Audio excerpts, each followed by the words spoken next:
Hey peoples, Briar Fan here, coming back at you with another Friday night tobacco review. Hey, I took a few weeks off to enjoy the holidays, much as you probably did with your family and friends, and now I'm back with my other family and friends, and we're going to review some more tobaccos for you.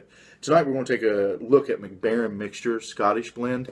My feelings up front on this was it's a pretty good tobacco. I don't know if it would make my top five, but I could definitely smoke it every day if I wanted to. There's such a interesting development of tastes over this over a whole bowl of this that I would actually recommend just anybody at least giving it one try. So let's get into see what Mac Baren says about their own tobacco. This unique blend is one of the leading blends in the world, and rightly so. Since the beginning in 1958, Mac Baren Mixture has become synonymous with smoking pleasure. Mixture is made from more than 35 different tobacco leaves from different parts of the world. Each leaf has its own special qualities, and only by blending them in the right proportions does Mixture achieve its unique taste. Mixture does not consist of one dominant taste, but a profusion of different nuances of taste that keep changing, all from a single tamp of tobacco.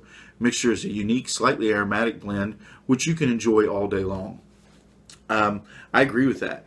When I get into the tasting portion of this, you're going to get what I'm tasting at the time when I light the tobacco up. But I will tell you that if you ever smoke this, the different taste that you get every time that you adjust or tamp or chase an ember is going to either wow you or amaze you in some way. So let's get up under the hood and see what we got inside here.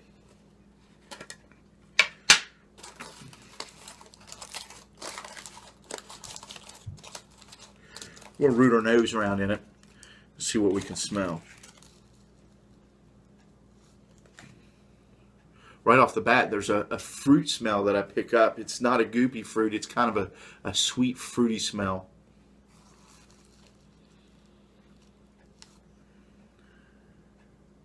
You know, on deeper inhalation of it, I still get a dominant fruit smell with nothing really on the back end. Maybe a little sugary, but that's about it. I'll let you take a look at it here.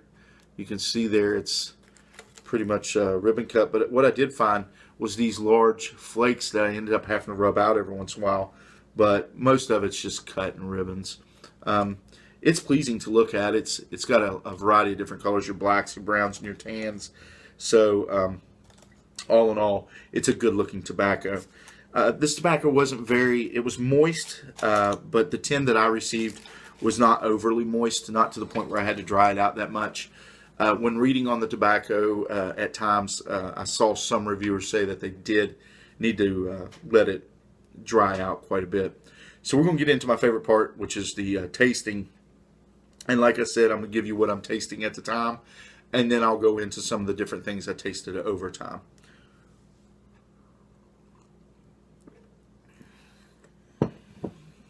Get the water off the opiate here. Little housekeeping. This is my Stanwell Danish Star 113. This was a gift to me. It's a nice smoking pipe. I enjoy a lot of different blends in it. This is not one of my aromatic pipes, but I used it for this blend because I don't feel that this is a straight aromatic.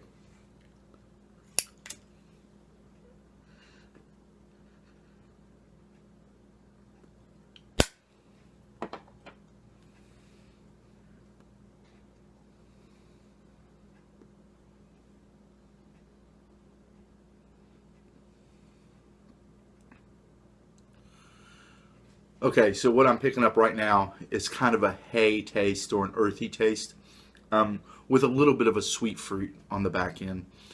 Through the nasal exhale, I pick up some of the fruit and sweetness of it, but not a whole lot. It's not a burning exhale either, so that's really good. As I smoked this in two different cobs, two different briars, and each bowl was consistently different, if that makes any sense. I would pick up tastes of chocolate. I would pick up taste of like almost a wine or a white grape juice at times. Earthy, grassy, hay, fruity, sugary, sweet, and it all wasn't like you take a few puffs and then you would tamp it down a little bit, and then boom, there's chocolate, and then a few more tamps, and then pow, there's some, you know, some white grape or something. And I know it sounds like a Batman episode, but that's exactly what it was. So overall, it's really good. I mean, it's not my favorite tobacco, but I actually liked it. I would recommend it to any aromatic smoker that's trying to branch out a little bit to get a little bit of a different taste.